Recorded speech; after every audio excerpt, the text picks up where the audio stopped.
Bonsoir à toutes et tous. Donc, je suis très très heureux qu'on puisse accueillir ce soir Saïd Ben Saïd, on va évoquer avec lui son parcours de production et les enjeux qui se posent aujourd'hui pour le cinéma français, à la fois dans le financement du cinéma français et à l'international, puisqu'une des lignes éditoriales de la maison de production de Saïd Ben Saïd, c'est de concevoir et de permettre à des films d'à la fois bénéficier d'un financement en France et à l'étranger, sous le mode de coproduction et de films qui ont une destination internationale.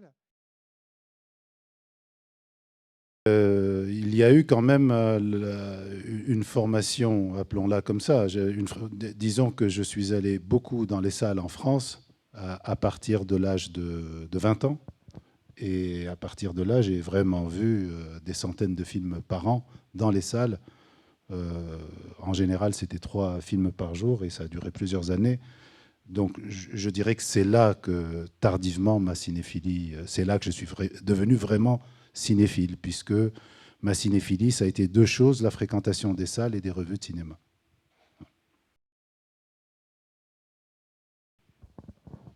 J'ai quand même commencé à travailler comme ingénieur avant. Ça a duré 4 ans. Et j'ai fait des stages comme étudiant sur des chantiers. Et c'était aussi très formateur pour moi. Pourquoi je suis resté une dizaine d'années à UGC, puis j'ai créé ma société de production après, et M6, j'y suis resté 1 an. Je suis resté 1 an à M6, puis je suis resté quelques mois à UGC. Ensuite, j'ai fait un passage éclair dans une structure de distribution qui s'appelait Polygram à l'époque et qui n'existe plus.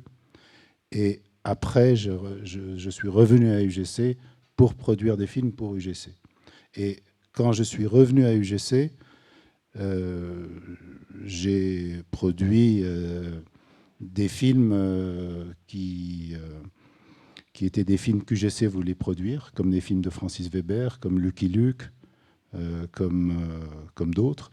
Et puis, j'ai aussi, petit à petit, développé et produit des films que j'ai amenés, moi, à UGC. J'essaye de faire des films que j'aimerais voir, moi, en tant que spectateur, d'abord, parce que sinon, et il se trouve que ce que j'aime en tant que spectateur fait de moins en moins d'entrées.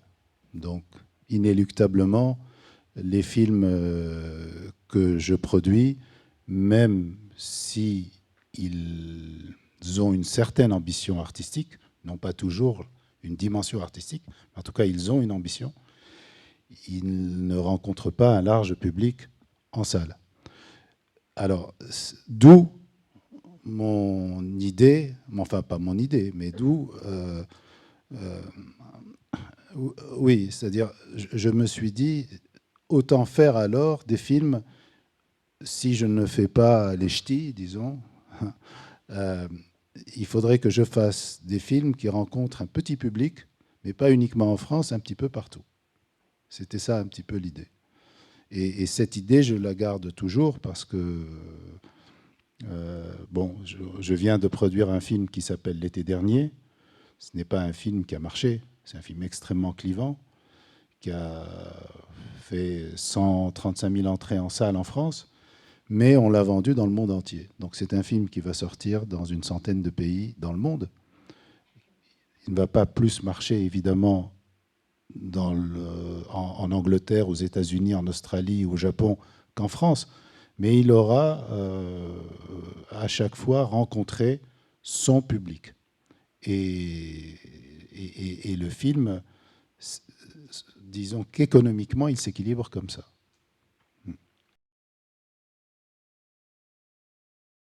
Il y a 2 sortes de films que je produis, ou bien des films qui me sont proposés par des cinéastes, parce qu'ils ont une idée, ils ont un scénario.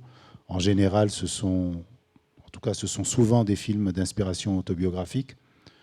Mon intervention, c'est une intervention pendant le scénario et pendant le montage, Mais pendant le scénario, elle est moindre que l'intervention que je pourrais avoir sur ce genre de film-là. Par exemple, sur Elle ou sur L'été dernier, j'ai quand même été assez présent pendant le scénario et pendant le montage. Pendant le tournage, je trouve que c'est pas une très très bonne idée d'être sur le dos du metteur en scène pour lui dire ce qu'il devrait faire, c'est même une connerie.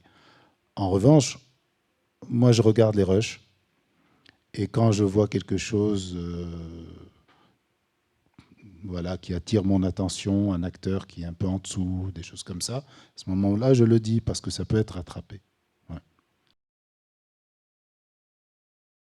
J'écris vraiment des mails, des dizaines de mails, surtout pendant le montage, et ça donne lieu à un échange. Voilà, pendant le montage, quelle que soit la nature du projet, que ce soit un film de Nadav Lapid ou de Paul Verhoeven, c'est la même chose. Il y a beaucoup d'échanges de mails. Parfois, je vois un film et je le trouve vraiment très bien. Hein. Ça a été le cas de La jalousie de Garel. J'avais rien à dire. Ça a été le cas de Maps to the Stars. J'avais pas grand-chose à dire. Le premier montage m'avait beaucoup plu. Et parfois, il y a vraiment beaucoup de choses à dire. Et donc, Est-ce que vous voulez voir le film déjà arriver à un stade de montage ou dès l'ours, dès le premier non, montage? non, jamais l'ours. Non, non, non. Il faut que quand même, il faut qu'il y ait une première version de montage, mais une bonne version de montage. Ah non, je n'interviens jamais. C'est vraiment déprimant quand vous regardez l'ours comme ça. C'est Pour le cinéaste aussi, d'ailleurs. pour tout le monde. Oui. Oui, oui. Mais comme je ne suis pas masochiste, je regarde pas l'ours. Merci beaucoup, Saïd Ben Saïd.